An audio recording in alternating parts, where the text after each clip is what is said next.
Dawn Dahlby, so excited to see you again. I know. It was just last month we were together, and it feels like it was a day ago, and sometimes it feels like it was 2 months ago. But yeah, I Sandee, know. so excited. Thank you for allowing me to come on your amazing podcast. Thank you. Such an Yeah. honor to have you here today. And I'm so excited for your book. I have my copy sitting right here. And it's pretty rare that I actually have one of my guests' books with me because I interview so many people, and I actually have a whole stack of books of authors that I've interviewed because I'm like, oh my God. And I interview them, and then or sometimes they send me a book, or I'll go online and I'll get it. And it's like, I've got a lot of reading to catch up on. So it's very, and I've only read into it a few chapters, but Yeah. before we dive into that, I love what you do. And I never even heard of you're a behavioral financial advisor. Behavioral. Yes. Whoa. Yes. So, super important. As you know, I'm a certified financial planner. I've been Right. in business for a couple decades, sitting down with clients, helping them build their financial plan and managing their assets. And then you realize like clients actually got to a point where they've achieved their goals, their financial goals, and they're able to live in financial freedom, but there's still this major part that we weren't addressing. And it's the emotion and the relationship and the fear based relationship we all, including myself, have with money, that there's never enough. And I was like, gosh, I'm not doing this. I'm doing a disservice to the clients by not addressing the elephant in the room, which is like our relationship with money. So that's what the Oh yeah. behavioral thing, the behavioral piece is. So the behavioral thing is really just about emotion. We all have an emotional relationship with money. And so that's what needed to be addressed with myself, with you, with every human being on this Yeah. planet. Yes. Well, because money is it's really at the core of everything that we do. And we don't even realize that because we're so conditioned by society. You Yeah. know, Well, it's like oxygen, right? I mean, we need to right. breathe. We need to breathe to live, and we need money to live. And Yeah. so many, like, I'm trying to educate people that, it's super important to get the technical advice because we all need it. We all want more money, super important. But we also need to understand the the behaviors around money and making sure we're building it the right way. And that's what the Yeah. book's about. Well, I love the title of your book, Own Your Worth, Grow Your Wealth, and Live Wealthy. And um, yeah, I was making sure because I tagged one of the pages to make sure that it was the same thing. And yeah, that's just incredible because it's also interrelated. So interrelated. Yeah, it's just um so many times I think people feel a lack of wealth, and we live in this wealth crisis. Like, I don't even know the statistics, but so many people live like really, like, their income is so low, and they don't have savings, and they don't have investments, and they don't have, like, they can't even think and dream about being financially independent because there's not enough there. And if you really dive deep into the, I always, like, I'm the why girl, like, why behind the why behind the why, and really take Right. a moment to step back and really analyze the why and the psychology around why there's not enough money here. It's always an internal job. It's an internal issue that we're having with how we're thinking.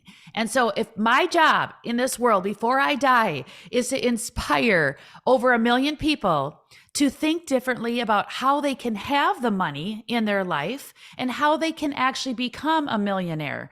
And it's all in how we think about ourselves and how we feel about ourselves and that emotional connection we have from our childhood. And once we can fix our pain, then it opens up a whole different world for us. And it's possible for every single person on this earth, because I grew up in a town of 2,000 people, that in the middle of Wisconsin, and it was dark and gloomy, and I always felt limited. But if I can make this happen, like, I'm no better than anyone else. Anybody can make this happen. Well, as you were saying that, when you were saying how anybody can be a millionaire, right now, the listeners, their limiting beliefs are popping up Mm-hmm. because they're like, right? How can that possibly be? Right. Right. And they don't understand that the connection. right. Yeah. The connection, the limiting beliefs it all stems back to childhood. Like, what did we believe about ourselves? And, in fact, Bruce Lipton, I read his book like 15 years ago, and he says our beliefs about ourselves and our wealth are formed by the time we're age 6. 6.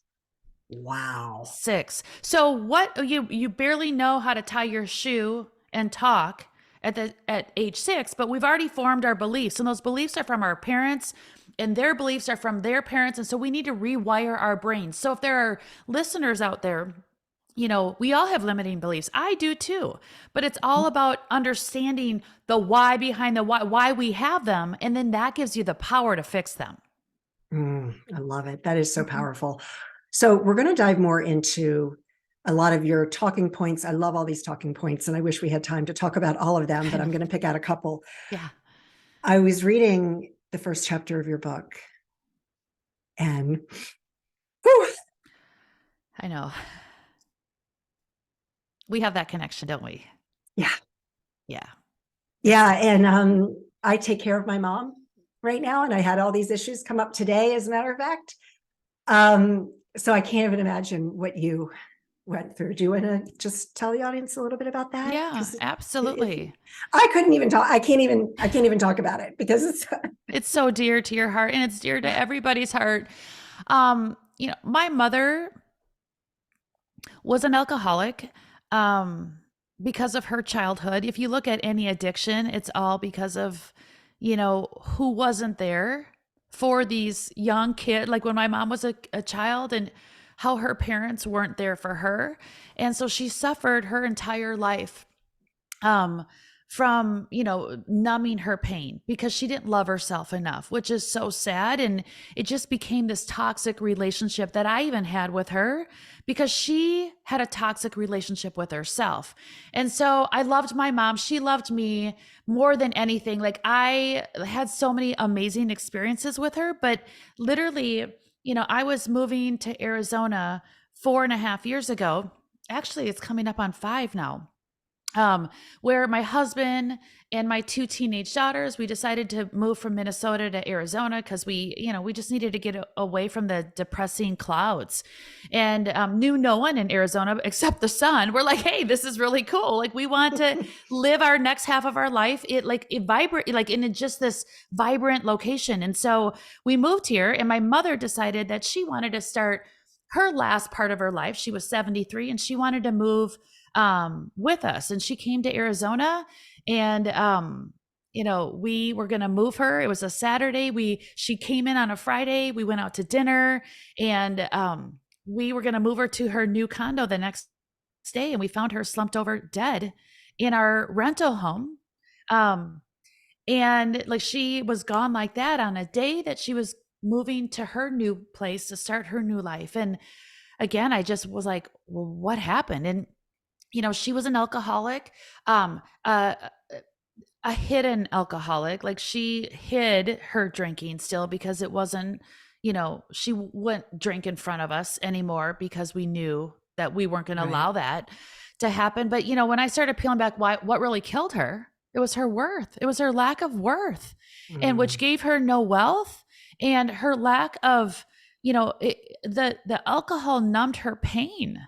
And and it made it really toxic for us. But it was like, it wasn't the alcohol that killed her, it was her worth, her lack of self-esteem, and what she thought, and what she thought about herself, and what she felt about herself, and the fact that she was living in this freaking false belief about her worthiness, and she couldn't get herself out of that.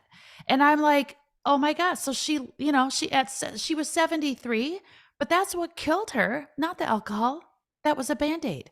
And so I have this, like, we all, being raised by an alcoholic parent, like, you start to like want to like stop that modeling behavior. Like, even though I have never been an alcoholic, I still am addicted to success and addicted, we all have our addictions, right? Oh, And yeah, we absolutely. model our parents' behaviors. And so I had to really kind of like break the chains of what I was doing from my version of addiction and realizing like, what am I passing on to my kids?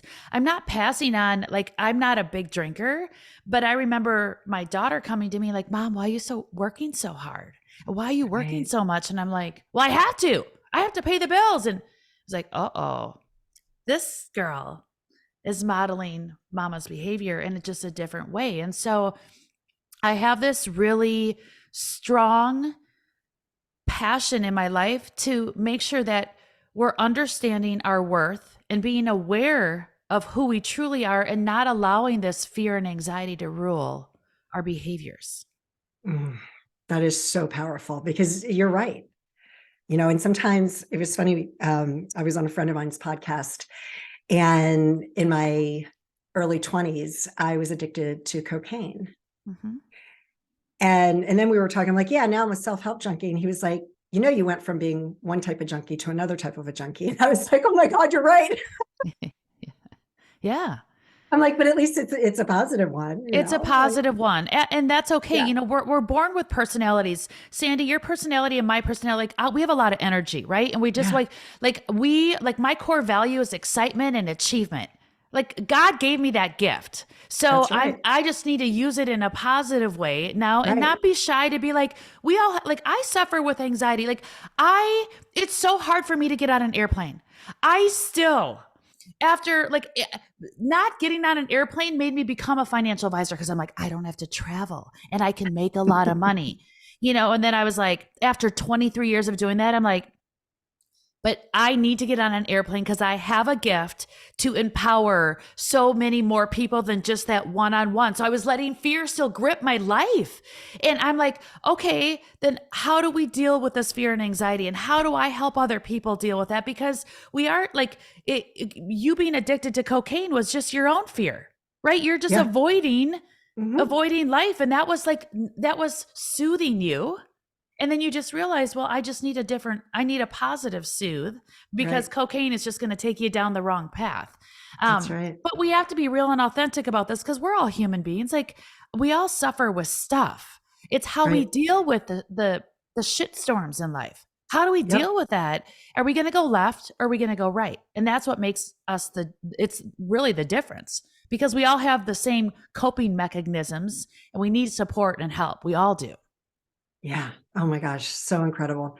All right. So one of the things that you listed on your sheet, the talking points, was before working on your finances, ask yourself these 4 key questions to understand your relationship with money. I love that. And that is so key. Mm-hmm. Your It is. relationship with money. Yeah, absolutely. It's that's the whole behavioral stuff that we've been talking about. It's Yeah. all your relationship. And I'll tell you that if you are listening and if you're suffering with thinking that you don't have enough income or physically, whether it's you're thinking you don't have enough or you literally don't have enough income, that's all based upon what you're thinking about yourself. Because if you have lack about yourself, your lack of yourself is going to mirror the lack of income 100% of the time. So if there's an income issue, then we need to go internally and you need to look at your purpose.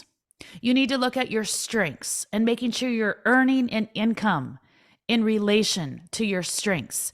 You need to look at, taking your purpose and taking those strengths and really defining what those are to you, because we all have a purpose and we all have strengths. And when you really utilize those two things and making sure you're earning an income in relation to your purpose and your strengths, that's when your income's going to grow. And that's when you're going to start to feel better about yourself. And also, we all have weaknesses. Like Sandee has weaknesses. I have a ton of weakness. It's understanding your Yep. weakness and not letting those dictate your lack of income. And that's what needs to have happen is people need to go internally and understand those things and then making sure they're earning an income in relationship to those items. And then you work around your weakness, right? You don't focus in trying to improve your weaknesses, because you're self-aware of those, but then you work with other people that are like have opposite strengths of you. But that's how we grow our incomes. And when we grow our incomes, that's the engine to building your wealth and making sure you're investing and keeping your money too. It's all so powerful, but it all stems from how you think about yourself. I love that. And I didn't realize that you have listed in here that you're actually like one of the first behavioral financial advisors.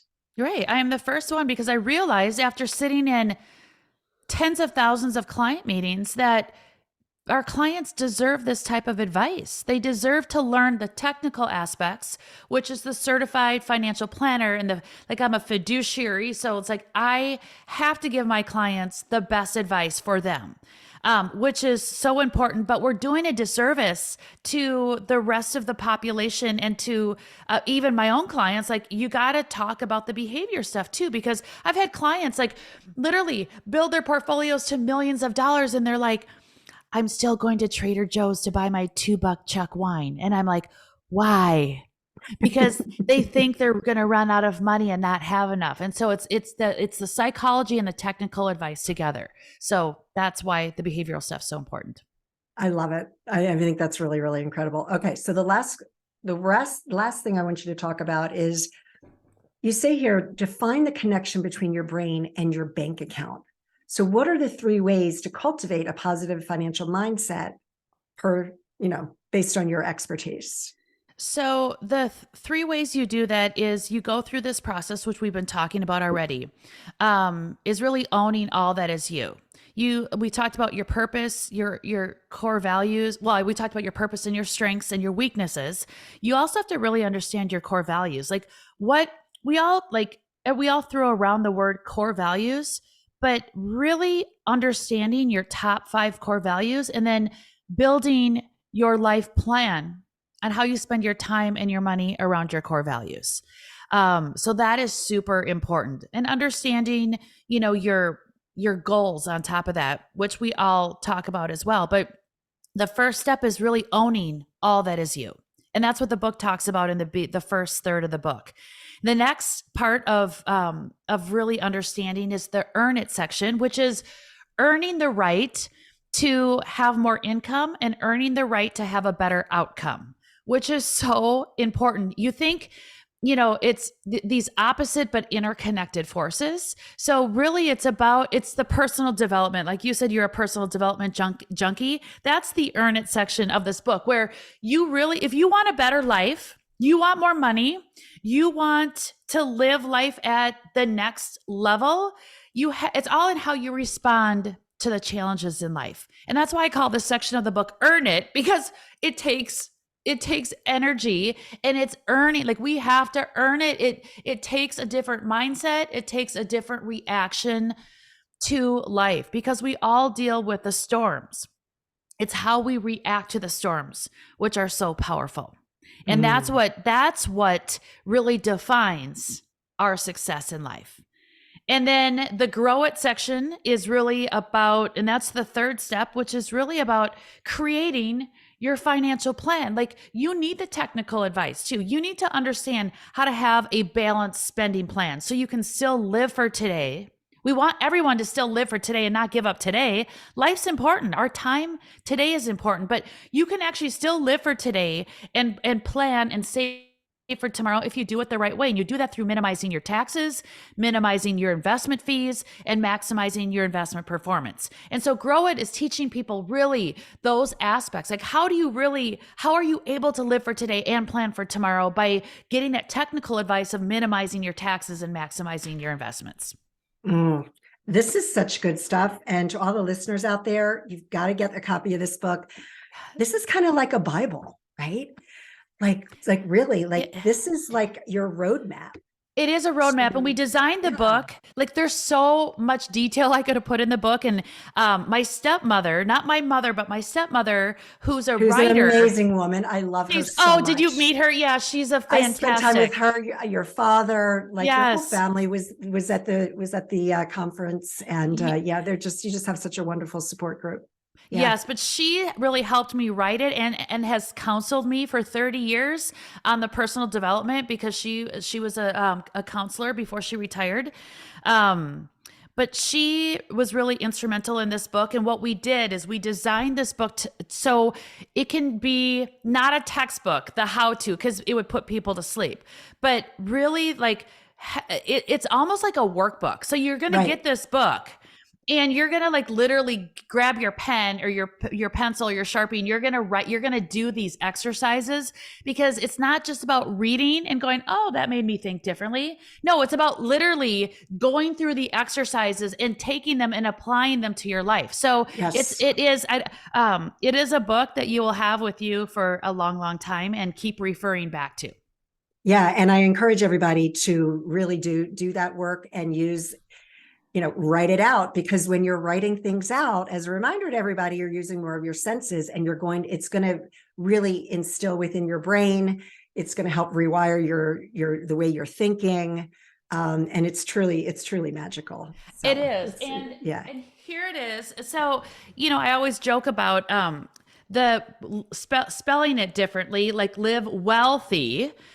So many really cool things with this book. It's about living a well life and having money, which is the behavioral and the technical part of this book. And if you like Sandee said, like you page through and there's exercises here that you can write in, but it's just such again, it took 3 years to get this to the stage, but I'm just hoping that we've already, like, it literally released last week, and it came an Amazon bestseller #1 in the first day, because I think it's like my heart and soul went into this. This isn't about me being like the best human being in the world, and look at the book and look at what I did. This is about, no, look at what we can do together and how I can support you with my pain and all of my experience, because you can live a wealthy life just as much as I can. And I always tell people too, like, okay, I'm good at numbers. I'm not good at spelling. So I had to spell the word wealth wrong. So, what other services do you offer to people? Because I think you have, I'm on an email chain of yours, but I do think that you're offering some courses as well, right? Well, yeah, it is. So for 23 years, I was helping people that had millions grow their millions even more. And I'm like, wait a second, I need to have an offering available to people that don't have the millions. Maybe they're struggling with income. Maybe they're struggling with debt. Maybe they're struggling with whatever, relationships. Like they're needing to figure out, and they're at the baseline of building their wealth. They don't have the millions. So what I did is I created this digital educational platform for people to go in and get that same type of fiduciary advice that I'm giving my millionaire clients, that it's now been open to the non-millionaires. And it's not just a course, because I'm a behavioral expert. We all know that most people don't take action unless they have someone there with them, guiding them through this. But it's a course, it's a course. It includes me. It includes a financial plan. Like it took me 3 years, not just to write this book, but 3 years to develop this really cool interactive financial planning tool where people can still be private with their money, but they can fill out this tool, and it's going to share with them, like, what do they need to do to be able to start like healing their financial it's literally will help them implement. And then you can meet with an advisor on my team, and we take you through the whole process, just like we would if you were a one-on-one client with me in my firm called Relevé Financial Group. But that firm is designed for people that at least have $500,000 in investable assets, because they just need a different level of service. Sure. Oh no, that totally makes sense. And I love that you have that. So I will have the website in the show notes. So is that the best place for people to go? Just go to your website and you can find all the information about your course. Absolutely. It's dawndalby.com, DAWNDAHLBY.com. We're like, I'm everywhere, and it's all under Dawn Dahlby to make it easy. Fantastic. Dawn, is there Yes. anything else you'd like to share with the audience before we wrap this up? Let me just talk from my heart for 1 second and just know Absolutely. that, and this is unscripted, but we all need to raise our thinking and our expectations in what is possible for us in our life. And I'm just a small town girl who just wouldn't accept to live life at an average place or mediocre place. And I'm not saying there's anything wrong with average, because there's nothing wrong. But what I'm saying is that we all deserve to live our life in a lane that is designed for us to live, whether it's multi-millions or it's $100,000 to support your life. It doesn't matter, but we all deserve and are called to live a life that is happy and fulfilled for us, and don't ever sacrifice that. And that's what I want to say. Oh, beautifully said. That was beautiful. Thank you so much for listening. Everybody go out and get your book, Own Your Worth, Grow Your Wealth, and Live Wealthy. Thank you, Love it. Sandee. Thank you. So incredible. Thank you, Dawn. And thank you, listeners.